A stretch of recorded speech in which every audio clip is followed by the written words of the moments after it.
हम दिल्ली पंजाब बंबई जाते हैं, 1 महीना 2 महीना पहले टिकट बना लेते हैं।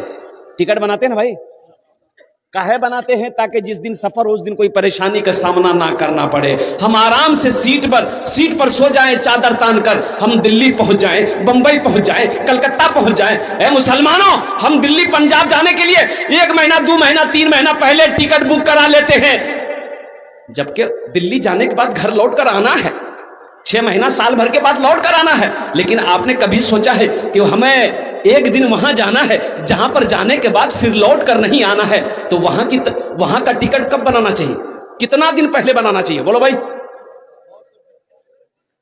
वहां का टिकट जो होना चाहिए, तो टिकट तो बहुत पहले हमें बनाना चाहिए। इस घर को बेहतर बनाए हो, इस घर को बेहतर बनाए हो, जिस घर में रहना है 2 दिन, इस घर को बेहतर बनाए हो।